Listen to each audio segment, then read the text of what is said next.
Hey guys, it's Sarah from Just My Typewriter, and I have a vintage shopping problem. So I really enjoy going to antique stores, flea markets, thrift stores, any place that has cheap goods that are old or secondhand.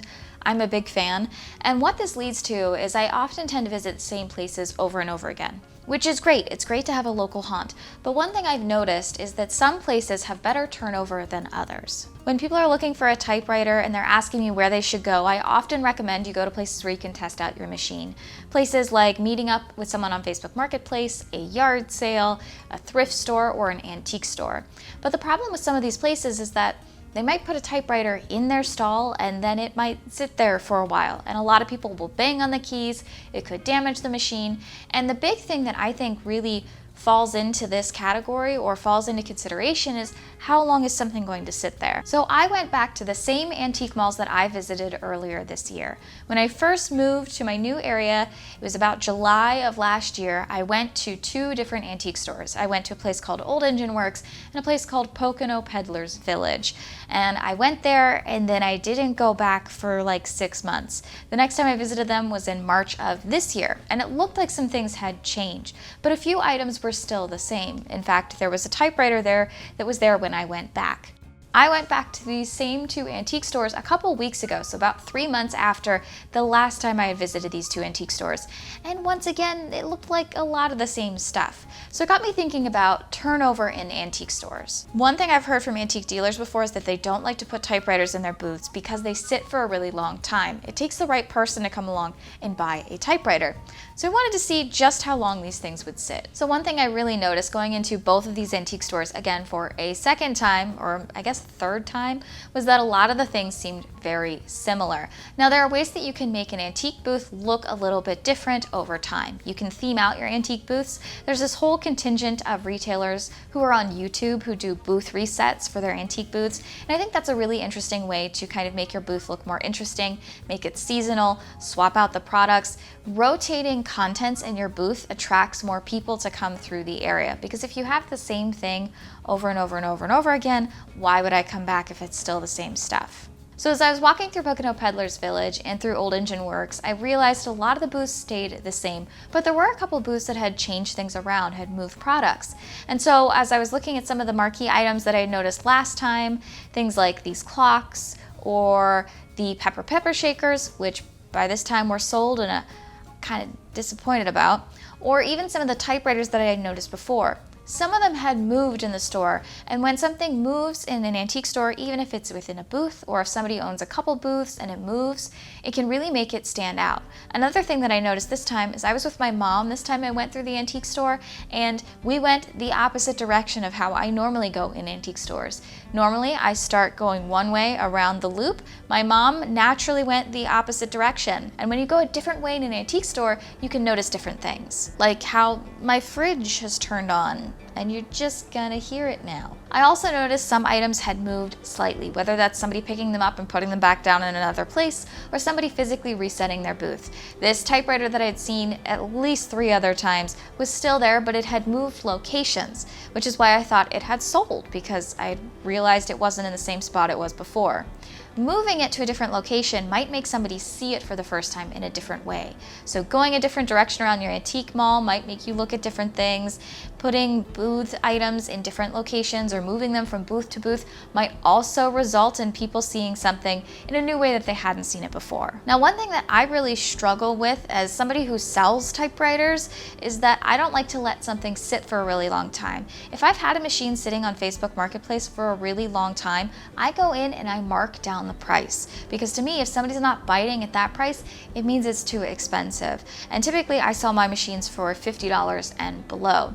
But what I noticed here is that a lot of these items, because they're in an antique indoor flea market or antique mall, is that they can afford to mark up that price and let it sit for a really long time because they have the space. Typewriters take up a lot of space. They need shelf space. If they're in a case, you can slide them under things, but then people aren't going to know what they are. So if you have something sitting out and it sits for a really long time, in this case, this typewriter has been in this antique mall for at least a year. and the price hasn't been marked down at all from what I've seen. I check it every time I go, and it's always the same price. To me, that seems like maybe not the best use of space. Maybe you could mark down that item if you're a dealer, or if you have something on Facebook Marketplace, if it's sitting for a while, maybe try marking down the price or changing out the photos. You can do the same thing online that you do in a booth, right? You can reorder your photos, like you might move things around your booth, or you can change the price of that item. The same thing I noticed here in Old Engine Works. This is a Royal Futura that I've seen here at least 6 times, and it is always the same price. And to me, that is a price that I will never spend on that machine. And the longer it sits there, the more likely it is to get damaged, because people are going to come around, type in the keys. Everybody likes to do it, but they don't always know how to reset it. You might have something happen to it if it's sitting there. It's collecting dust because it is in an open market where it's not covered for any period of time. So the longer it sits there, the more it can actually devalue itself, but the price is remaining the same. Again, I saw new things though going with someone else. So taking someone else with you and letting them kind of lead you through the antique mall or through an antique location might result in seeing new things. I saw all kinds of new things when I was walking around the antique mall, just from a different direction, even though a lot of the items might have been the same. Like, they still had Webkins or Beanie Babies, and there were still a lot of telephones, so I was able to do this gag twice. Now, one thing to keep in mind with antique stores or going to places like this is the traffic, how often people are visiting these antique malls. Are they marquee items that people stop at? For example, Pocono Peddlers is pretty well known, so a lot of people do tend to visit that store. And you can also even tell that when you're in the store. They have a lot of staff, they have signs within the store to direct people, and they have people at different sections of the store. So that indicates to me that that is a highly well-run organization or operation, and they're pretty well known, so they probably get a lot of foot traffic. Other places might have less foot traffic, especially if they're only open on the weekends, for example. So Telltale Antiques, which I've only been to twice, is only open on the weekends, which makes it really difficult to get there during the week. So all of their traffic is kind of concentrated. They haven't had as many selling days between the last time I was there.